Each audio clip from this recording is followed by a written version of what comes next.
Good morning, everybody. Welcome to the William Hall Library, part of the Cranston Public Library System. It is a great pleasure today to have you all here so we can honor the library for winning the 2020 Jerry Klein Community Impact Prize. I want to thank Senator Jack Reed for being here today. I want to thank our Mayor, Mayor Ken Hopkins, for being here. Chair of our Board of Trustees, Jack Traeger, is here. Our former mayor and library champion, Alan Fong, is here with us today as well. And our chief library officer for the state of Rhode Island, Karen Miller, is here too. So I'm going to start off by just, just welcome everybody and introducing two women that really helped make this award possible for the library. And I want to introduce Leslie Strauss from the Gerald Klein Foundation and Rebecca Miller from the Library Journal to come up and say a few words.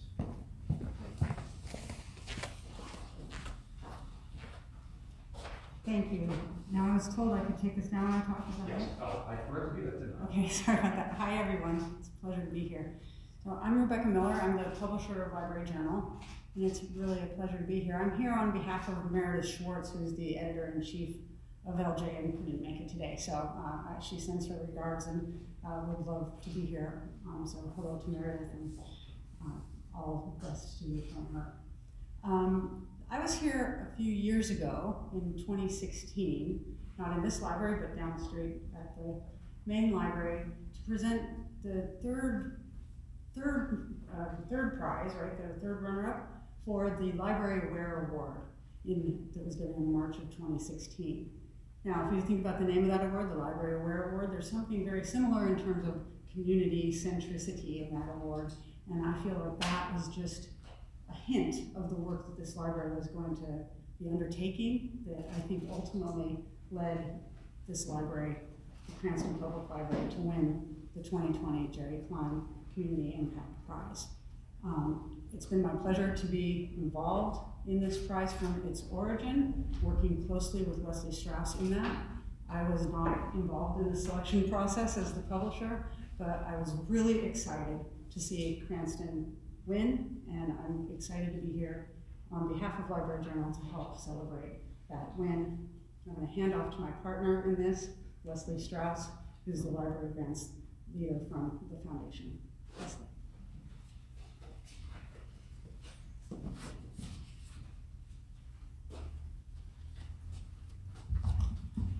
First, I bring greetings from Jerry Klein, who enjoys giving out prizes and would have been here under other circumstances.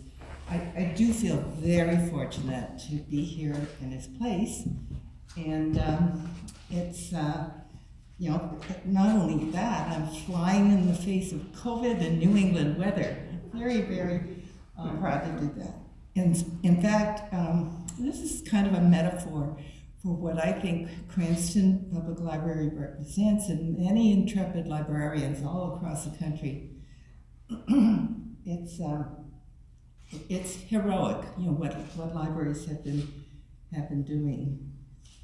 The process of reviewing all the prize applications is very humbling and inspiring at the same time, especially so last year. The Cranston Public Library stood out though, and I think it's because of the demonstrable relationships that it had with its civic authority, with the schools, with its community members. And I say this because it wasn't just the application, it was the 3 letters of reference that were submitted and our follow-up in person with the folks who wrote those letters. Thus, it is a great honor for me to present to Ed Garcia the 2020 Jerry Klein Community Impact Award.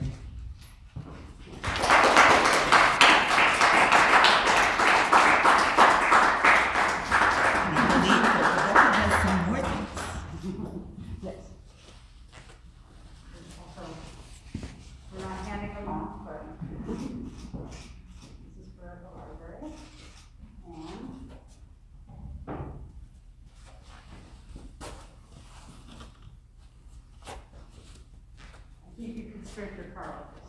If you want to come in front of the podium, it might be better. There you go.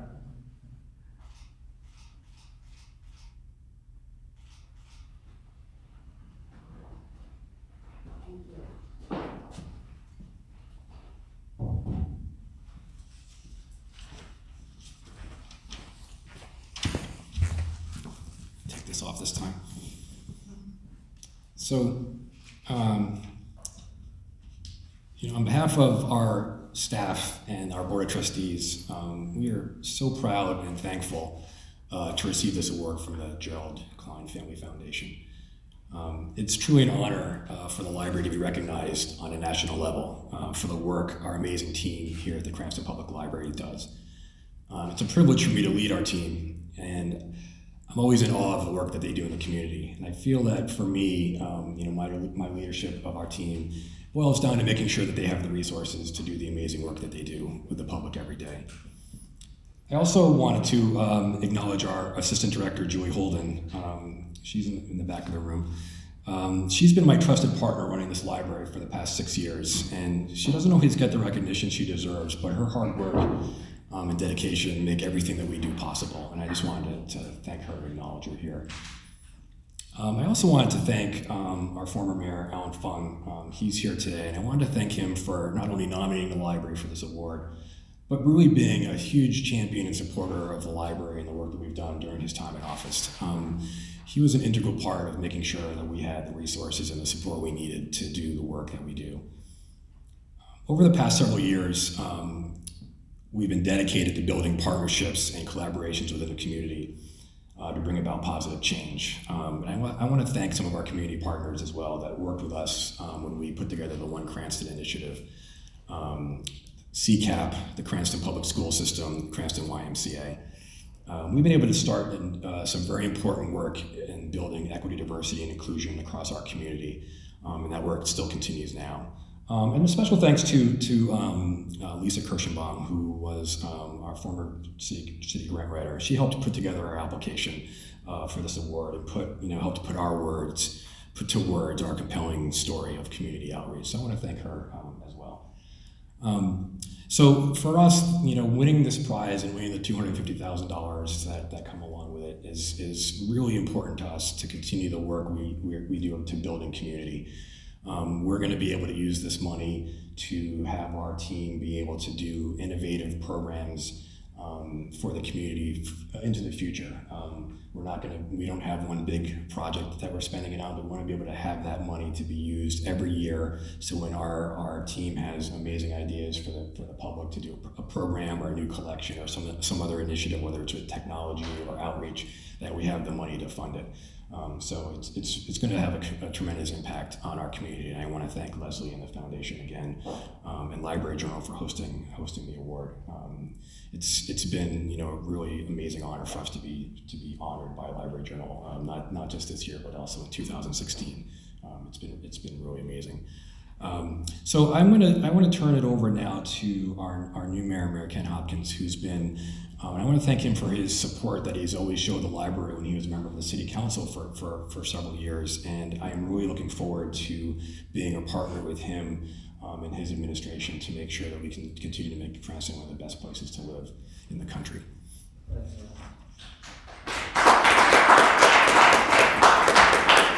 Thank you. First of all, I'd like to welcome our Senator. Welcome home, my friend. Senator Reid and I have been very, very close friends for an awful long time, and I always like to promote the fact that he is from Cranston. And we thank you so much for all you do in Washington for us, my friend. And my good friend, Mayor Alan Fong, who on January 3rd dropped the keys on the desk and walked out the door after 12 illustrious years as our mayor, and said, "It's all yours, kid." And since then, we've had 2 bank robberies, 3 snowstorms, and a pandemic. And Alan, thank you, my friend, for giving me all that. But with that, good morning, everyone. I'd like to thank you for being here and joining us in the celebration of our fantastic library department in the city of Cranston, headed by Ed Garcia and his capable assistant, Julie. Again, I want to thank you both for the dedication, the time, the commitment that you people do in making our library the best in the state of Rhode Island. As a former teacher, I understand the importance of public libraries in our community. A strong public library system plays a crucial role in developing literacy in our underserved population. Cranston Public Libraries serve as an example of innovation in libraries for the rest of the state and for the country. We have been at the forefront of adult education and workforce assistance, such as one-on-one technology appointments and open tech time in CPL's CLAB digital media learning spaces. During these times, it has been especially encouraging to see how our library has responded, giving the community access to resources with contactless pickup, helping people sign up for their email accounts for COVID-19, vaccination registrations, and constantly adjusting to the new safety protocols speaks to the agility and to the determination of this department. On behalf of the Mayor's administration, I'd like to thank the Jerry Klein Foundation, and on behalf of my administration, congratulate the Cranston Public Library for this great honor and continued success.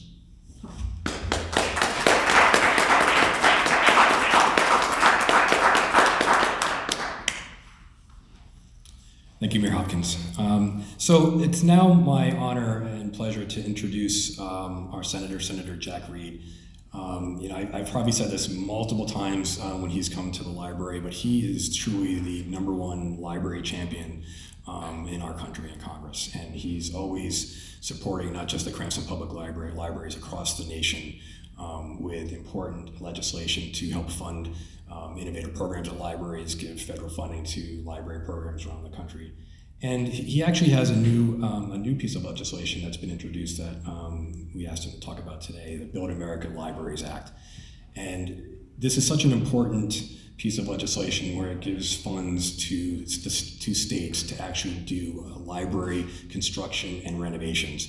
And we all know how expensive it can be to make sure you have up-to-date infrastructure and building new projects to make sure that you're filling the needs of your community. So having federal funding to do that would be an amazing help to libraries across the country. And here in Cranston, we have some ideas that might help us improve library services, especially in our Ward 3, where we have the most diverse population in the city. Also, one of the most economically diverse areas in the city, and a lot of transportation problems, and the people that live in that community can't always make it to the central library. So we've been looking to improve library services in that area of the city for a long time, and I can really see a use for this funding if this act were to pass Congress to be able to help us realize that goal. So without further ado, I am really honored to introduce Senator Jack Reed.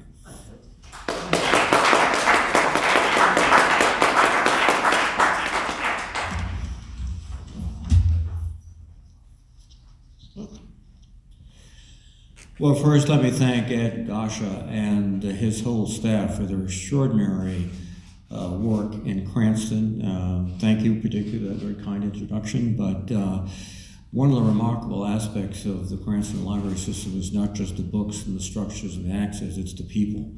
And it's no accident they won this award. Let me recognize the mayor, our dear friend for many years. Ken, good luck. Let me also recognize former Mayor Alan Fong, whose support for the library was absolutely critical to its progress over these years. So thank you very much, Alan. And I'm delighted to be here to celebrate this award. This is an extraordinary award. In fact, it demonstrates that libraries are launching pads.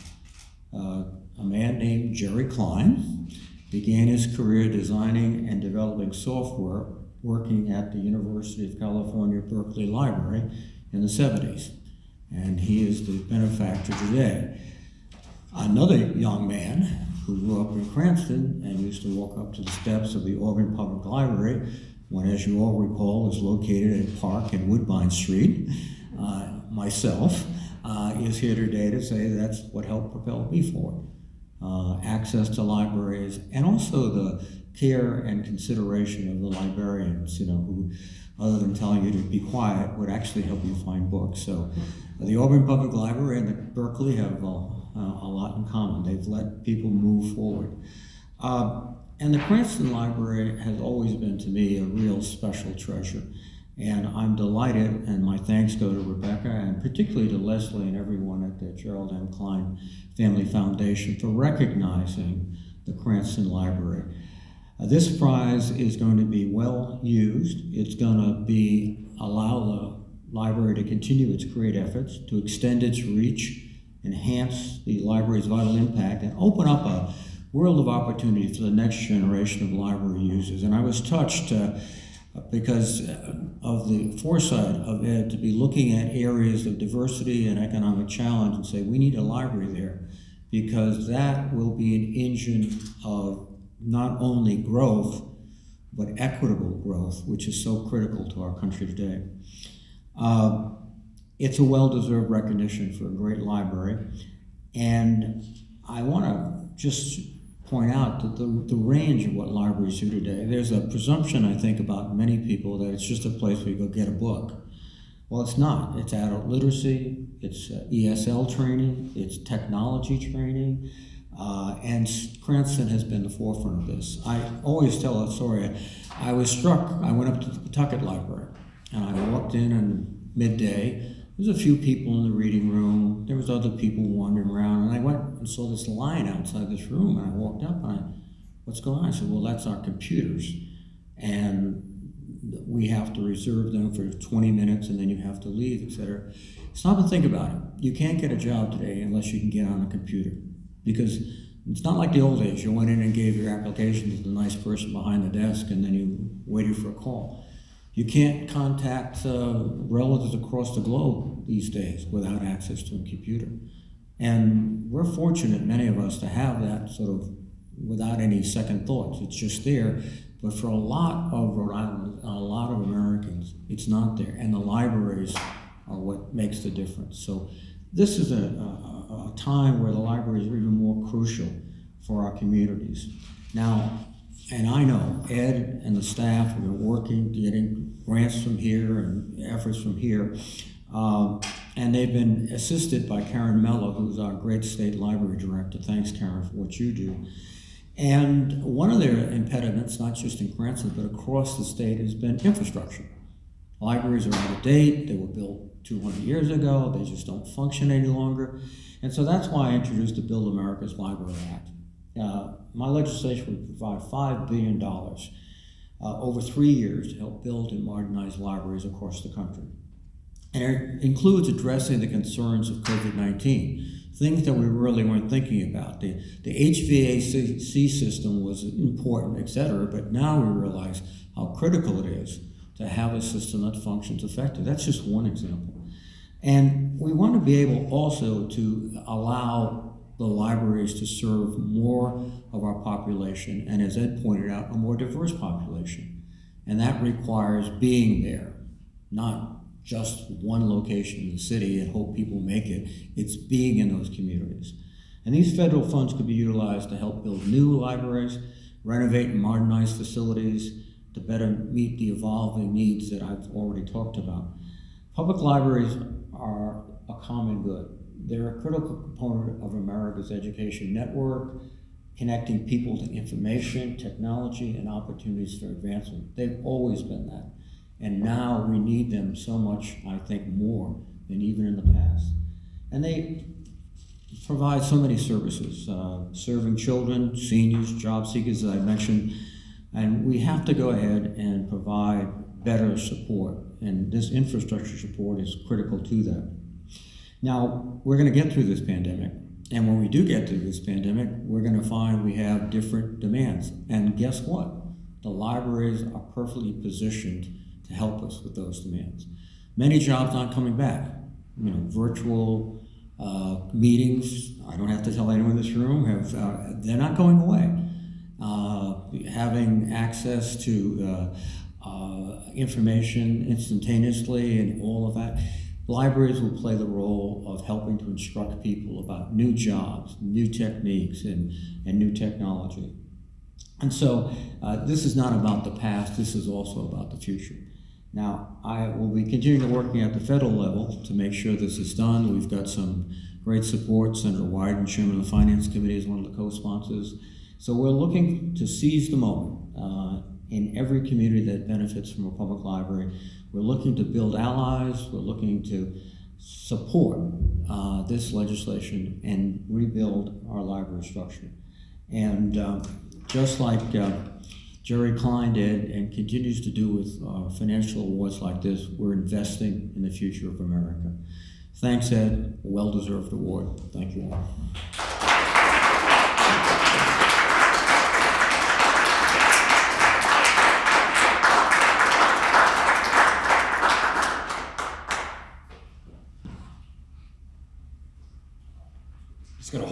Just gonna hold this up for a second. I haven't had a chance to take a look at this, but just to show everybody, this is really awesome.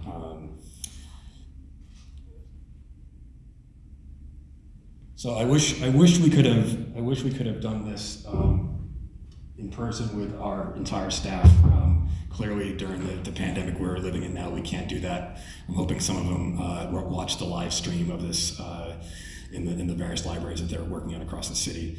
But again, I want to just thank the Jerry Klein Foundation again. Leslie, thank you on behalf of our amazing team and our board of trustees.